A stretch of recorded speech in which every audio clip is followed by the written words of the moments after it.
discussing about London forces, that is dispersion forces. Now let's start discussing the second type of interaction, dipole-dipole forces. Here, as you can see in the diagram, it's more what you can say very clear in this kind of interaction as there is sort of permanent polarity in a molecule. So it means there a dipole is created inside the molecule.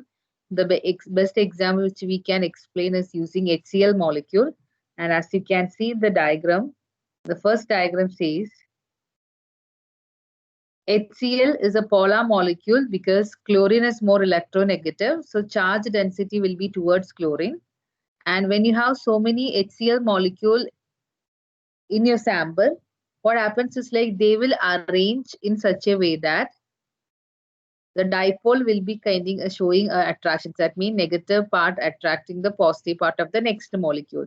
So because of this polarity, which is a permanent polarity, it's not induced or instantaneous. It is like the molecule itself alone or mixed with some other molecule, they always carries a permanent polarity. They can act as a dipole. So such dipole can have an attractive force between the next molecules. So that kind of interaction between dipoles, that mean molecules with permanent polarity, is known as dipole-dipole forces.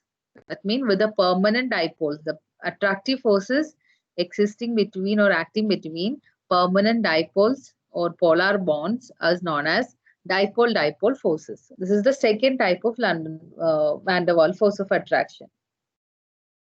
Here, this kind of attraction will happen if your molecule has possessing a permanent dipole moment. The net dipole moment is not zero. That means there is a permanent polarity in that particular molecule. In such cases, there will be an attractive forces between the molecules in the system. That kind of attraction is known as dipole-dipole forces.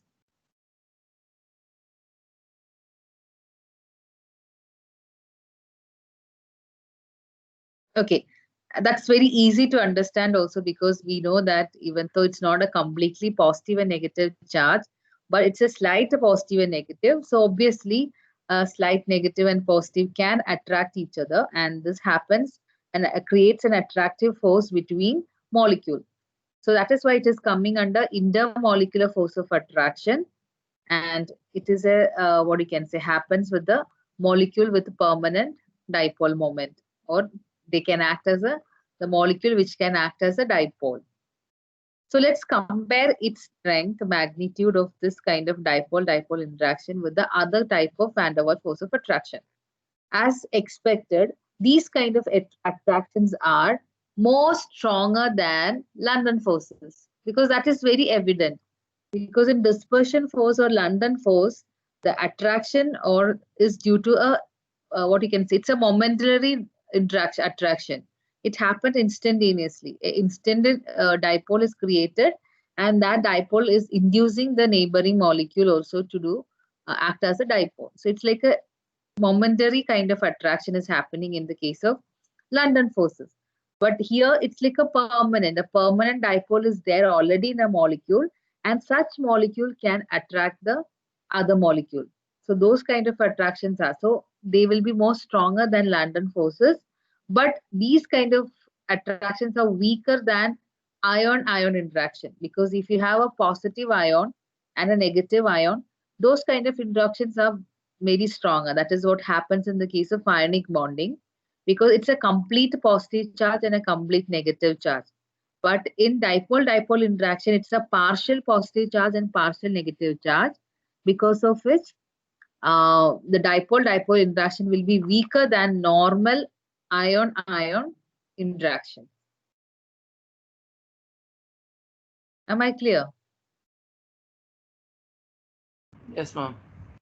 And as expected, as any kind of force of attraction, it will decrease with increase in the distance between the dipole. That is also very evident because the attractive forces between the partial negative and positive charge will happen if the distance between them is very small. That means the interaction energy is inversely proportional to distance between the polar molecule, that is the dipole.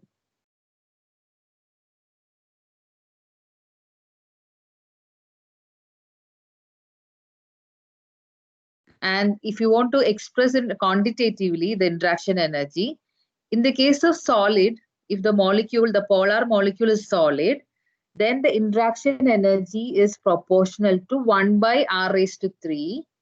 And if the molecules are rotating polar molecule, that is basically in the case of gas, it is proportional to 1 by r raised to 6, where r is the distance between two dipoles or polar molecule. The same thing we were discussing in the case previous example also. The interaction energy was inversely proportional to 6th power. That was in London forces. Here, there are two different cases. We have dipole-dipole interactions in solids and dipole-dipole interactions in rotating molecules. In the case of solid, the power, it is like inversely proportional to third power of the distance, like 1 by r raised to 3. But in the case of rotating polar molecule, that is basically for gas molecules, it is proportional to 1 by r raised to 6, where r stands for the distance between the polar molecule. This is just give you a quantitative analysis to compare the magnitude and the strength of the interactive attraction forces existing between during different van der Waals force of attraction. That means London forces, dipole-dipole interaction, and next one is a dipole-induced dipole interaction.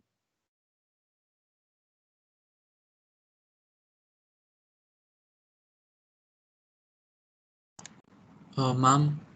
Yes. Ma'am, what is the interaction energy? That means the energy, what you can say, the energy required to interact between the molecule, that force of attraction, the energy for that force of attraction, because it's like there should be some energy, right, attracting these molecules. So that energy required. So if it is far from each other, the distance is more, the less the energy between them, that is the attractive energy or the energy holding them together, will be less. Okay, ma'am.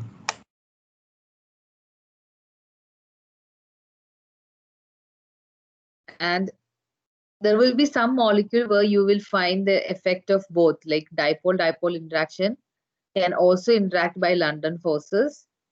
So it's like a cumulative effect is that the total intermolecular force in polar molecule will be increased. So in polar molecule, besides dipole-dipole interaction, there could be a London force of attraction exists between the same kind of molecule. That means there will be a cumulative effect. That is basically in many compounds or many molecules, many systems you will find it's, even though we can say that this is more evident, okay, this is a dipole, it's a permanent polarity is there. So this molecule is going to be attracting each other with dipole-dipole interaction. But in many cases, it's not like one. There will be a cumulative effect. On top of the dipole-dipole interaction, there will be a dispersion force of attraction as well. So the cumulative effect is that the polar molecule, between the polar molecule, the interactions are very strong. Ma'am, could you explain the fourth point again? Interaction energy? Yes, ma'am. Yeah, the interaction energy for between the dipole-dipole interaction, and we are classifying them in two different categories. Interaction energy between dipoles in solid state. If you have a solid material and inside that solid material you have different dipoles. For example, any molecule, any substance which is in the solid state, and the molecules are arranged inside it. Okay, and these molecule has got a permanent dipole. In such cases, when the atoms or the molecules which has got a permanent polarity in them is in solid state, what happens is like their interaction energy is proportional to 1 by r raised to 3. It is inversely proportional to the third power of distance between the molecule, cube of it. 1 by r raised to 3. But if the molecules are in gaseous state, what is the problem? It is like gas molecule has always a tendency to move apart from each other, unlike the solid state. So interaction energy will be 1 by r raised to 6.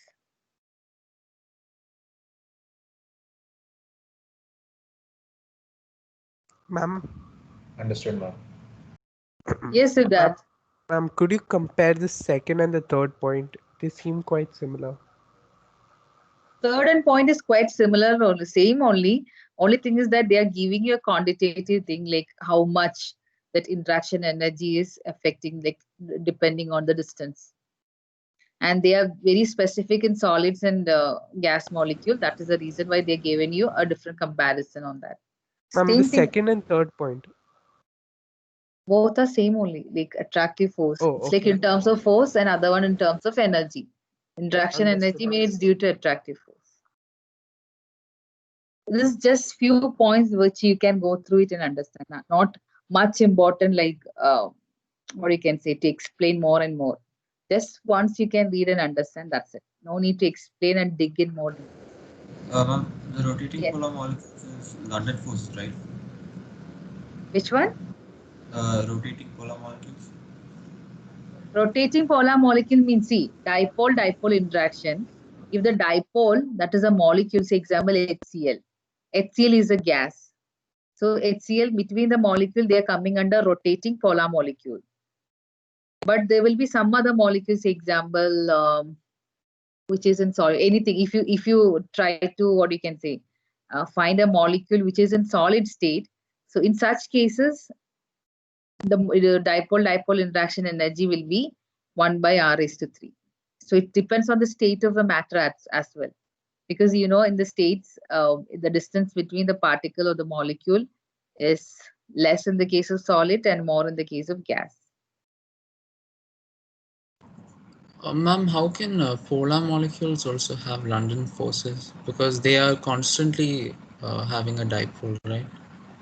But still the electrons are moving around, right? Maybe in a different angle, in different direction, maybe electrons are locating in different, what you can say, induced instantaneous polarity can be created other than this permanent one.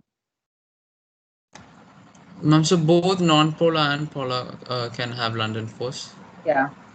But in polar molecule, what is more effective or evident is this dipole-dipole interaction. That will be the priority, the first one, because that is there every time.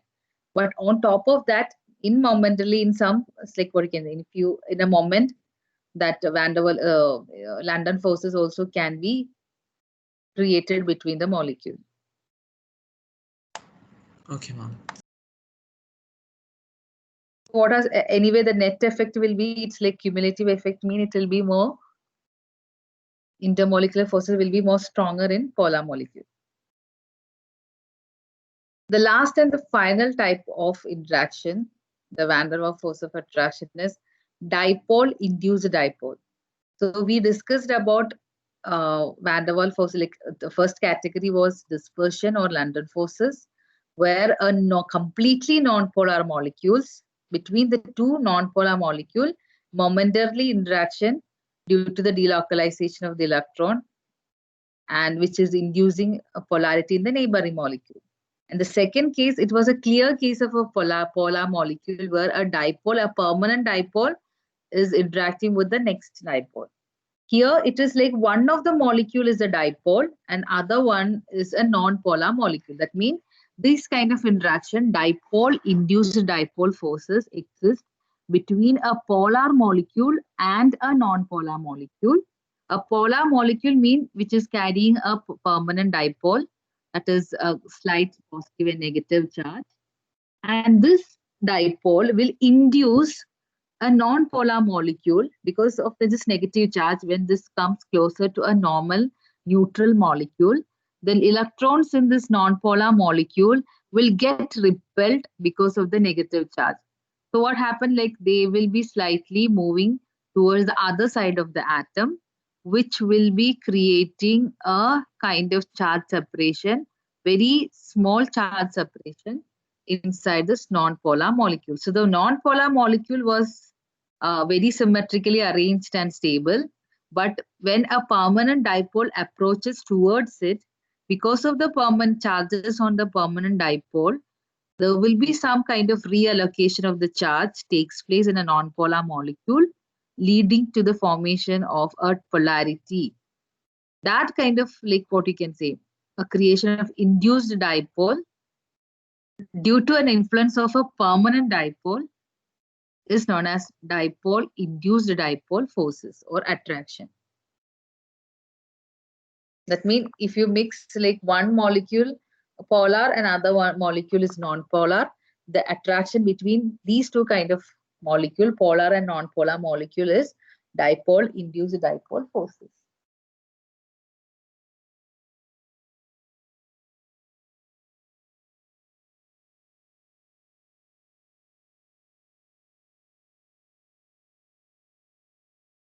I hope it's clear. So, ma'am, one atom has a permanent dipole and the other one is non-polar. Yes. And it is inducing a polarity in a non-polar molecule.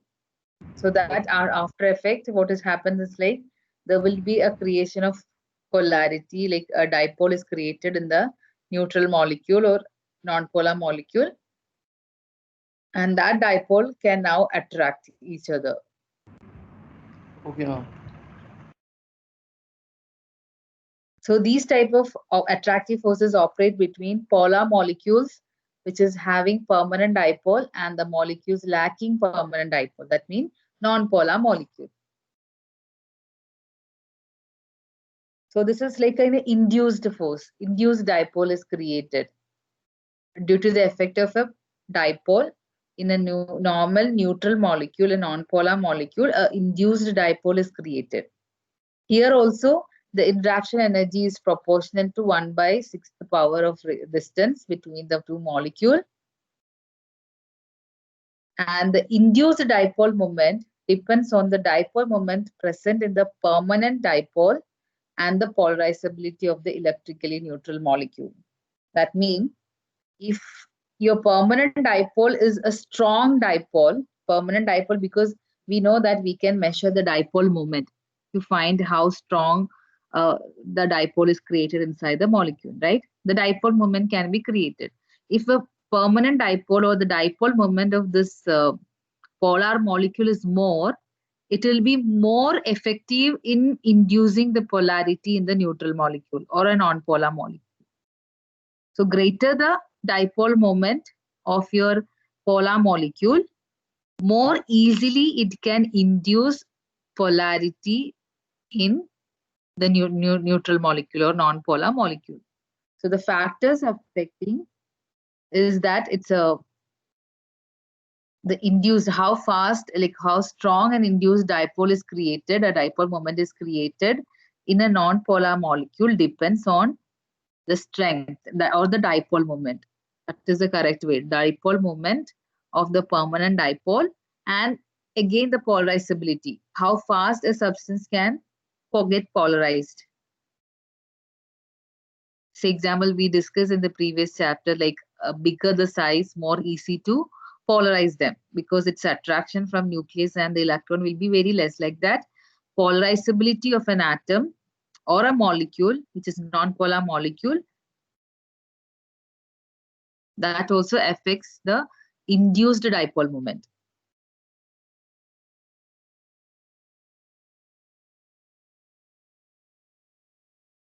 As we said, molecules of larger size can be easily polarized. Ma'am, Yes. ma'am, can instead of a non-polar molecule, can you have like a neutral atom like neon? See, neutral atom mean a molecule with a neutral atom, that kind of attraction, because creating a polarity will be very less, like what you can say, less effective in such kind of atom. It is possible. It is possible if you have a permanent polarity and a non-polar molecule. It is possible to have that kind of interaction. But again, the factors is polarizability. How fast a substance can be polarized. So neon is like comparatively smaller in size. So polarizability, that is how fast it can be polarized, will be very less. Okay, ma'am.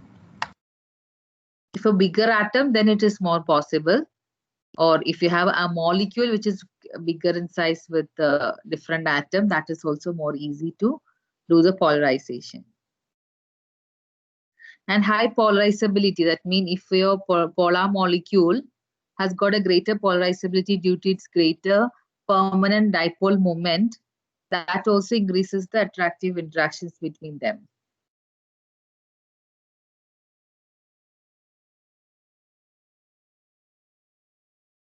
So this is like very common point. As I said, you have to just go through it once or twice. That's it enough. No need to dig and go into detail.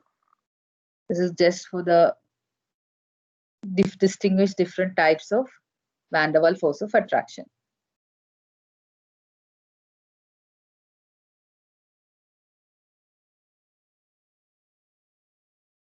Am I clear? Ma'am, the strength of this is the same as London forces? The interaction energy, yeah. Okay, ma'am. See, it's not about the strength, because in terms of strength, you say it will be more stronger than the London forces, because in London, it is a momentary kind of interaction. But interaction energy and how it is affecting the distance is like same. If the distance increases, the energy between them decreases or affects in the ratio 1 by r raised to 6. That relationship is same, but these and the strength of these forces won't be same. London forces are the weakest because they are like not with something with a permanent thing. And dipole will be more stronger. This will be somewhere between that, because here one of the molecule has got a permanent polarity, the other one is an induced polarity. So here this will be somewhere between the other two categories. But how it is affecting the interaction energy is how it is depending the distance is in the same way. If distance increases, how much energy from the existing state decreases is like in the same proportion, 1 by r raised to 6. All right, ma'am. So in this chapter, basically, a solid state is a different chapter you're learning in grade 12. Here, basically, this chapter we're going to discuss about the gaseous state and the laws, different laws governing the properties of gas molecule. So gaseous state and all, I'm not going into detail. Those who need to know about it, you can just go through the introduction part of gaseous state in the textbook. I'll give you the properties, like interactive force of attraction, how the molecules are arranged or how the particles are arranged, what is the kind of arrangement possible, how the particles are moving, like that. The general thing is there. You can just revise, and we are not moving. I'm not discussing much because that is from very small grades. You're learning about state of matter. So here, what is more important for us is gas laws. There are different laws you have to learn. Boyle's law, Charles' law, Avogadro's law, etc. So first law, what we have to start study this year is Boyle's law, which is showing a relationship between pressure and volume. So let's go directly. What is Boyle's law? It's actually Robert Boyle, that is a scientist, who was studying the relationship between pressure and volume of a gas, and he found out a relationship at constant temperature. And whenever the law is asked to state or write in an exam, please make sure that you are specifying each and important word in that. At constant temperature, that is very important. The pressure of fixed amount, that means if you take a particular number of moles, right, at constant temperature, the pressure of a fixed amount of a gas is inversely proportional or varies inversely with its volume. That means pressure is inversely proportional to the volume at constant T, at constant temperature. That is the law. That means this is the mathematical representation of Boyle's law, which states that pressure and volume is inversely proportional to each other if you're keeping the constant temperature as constant and you're taken a constant amount of fixed amount of a substance. So if you're keeping this amount as constant substance, then at temperature is also kept constant, then pressure and volume is inversely related to each other. Oh, so when you are removing the proportionality constant, pressure is equal to K into 1 by V, where K is known as the proportionality constant, which depends on amount of gas, temperature, and the units in which pressure and volume are expressed. So K value depends on quantity or the amount of the gas you have taken, the temperature at which you are kept, the constant temperature mean I can do the reaction at 500 Kelvin. I can do the reaction at 600 Kelvin. So depending on the temperature, K value also changes. The K value at 500 Kelvin will be different from the one at 600 Kelvin. So it depends on the temperature, it depends on the amount of gas you have taken, and also the units of pressure and volume.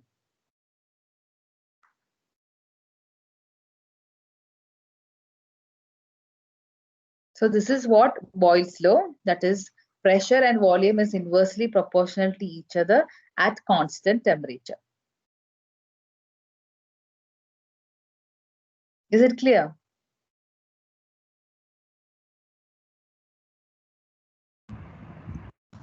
Yes, ma'am.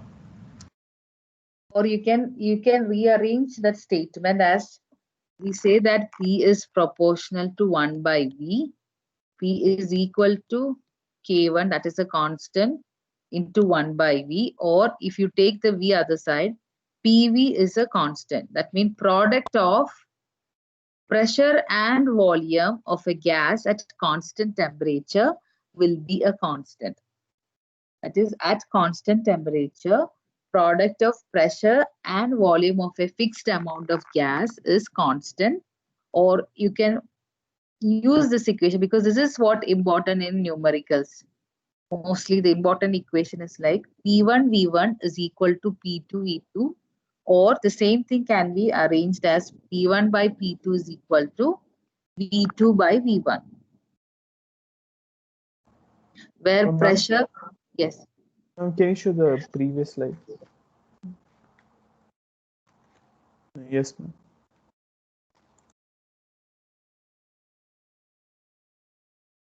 P1 V1 is equal to P2 V2 is a constant, where P1 V1 is one system and P2 V2 is the another. That means you have started with the temperature, temperature is kept constant. Pressure is, example, 10 atmospheric pressure, right? And you have a volume V1. And if you know the volumes, example, at that time the volume was 10 liters. And if you change the pressure to 100,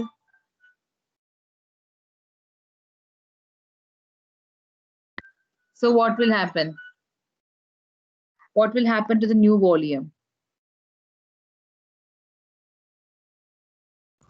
Ma'am, into 10. That means that is how the relation comes. Into 10, what will be the volume?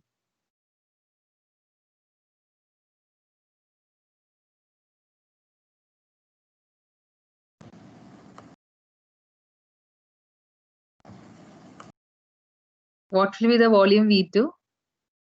10 atmospheric pressure. 1 liter. Yeah, 1 liter, because volume decreases proportionate to increase in the pressure.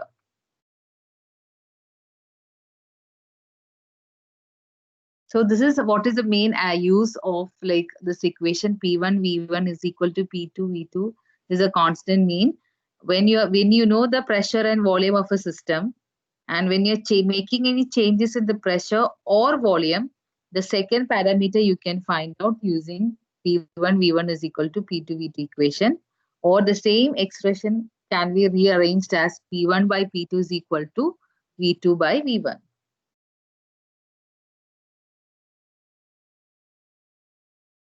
I think in the physics you learned already all these things, right?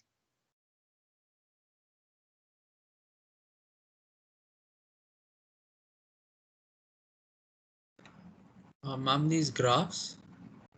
Like Boyle's law you learned in physics, right? No, ma'am, No. not yet. No, ma'am. Okay. No, ma'am. Because it's coming in physics also because it's related to the pressure volume relationship. Okay. We have to discuss basically two different gases showing the same relationship. And the first graph, as you can see, is plotted between pressure and volume at different temperature. So each one of them, red, green, and blue, are isotherms. What do you mean by isotherm? Single temperature. Yeah, fixed temperature. That means the graph which is shown in red color, drawn in red color at 600 Kelvin, means the pressure and volume relationship taken at 600 Kelvin. So that is an isotherm. Throughout keeping the temperature at 600 Kelvin, how the pressure and volume was changing. Similarly, it is done at 400 Kelvin. It is done at 200 Kelvin. That means when the temperature is changed, okay, the graph is like entirely different. That means it is like what you can say. You cannot show us a relationship, but with a fixed temperature, you can see a inversely proportional to pressure is inversely proportional to the volume. That is why the shape of the graph. When the volume is increasing, pressure is decreasing. In all the three graphs, you can analyze the trend at fixed temperature or isotherm condition, or in the isotherm, that is a graph is an isotherm. A graph plotted at constant temperature, that is isotherm. It shows that when volume increases, pressure decreases, or when pressure increases, volume decreases. That is very evident from the graph. So that is the first graph showing or supporting Boyle's law, is that when different isotherms are drawn versus pressure versus volume, isotherms are drawn, you can see the with the increase in volume, pressure is decreasing or vice versa. And the second graph, that is also again different isotherm, different temperature, but the values, if you see, it is a pressure against 1 by V. Pressure versus, this is pressure versus 1 by V graph. And as they will be a straight line indicates that pressure and 1 by V are directly proportional. Directly proportional. 1 by V means reciprocal of volume, both are directly proportional, or pressure is inversely proportional to volume. So these two graphs are actually to supporting the Boyle's law when experiments were conducted with different temperature, and the graph is like giving you the result in this way. That means it is supporting Boyle's law that pressure increases, volume decreases, or pressure versus 1 by V graph is a straight line. That means they are inversely proportional. Ma'am, I think Yeah. So we'll continue anyway tomorrow. Then Thank you, Ma'am, ma'am. could you Thank you, tell ma'am. about isotherm again? isotherm means same temperature.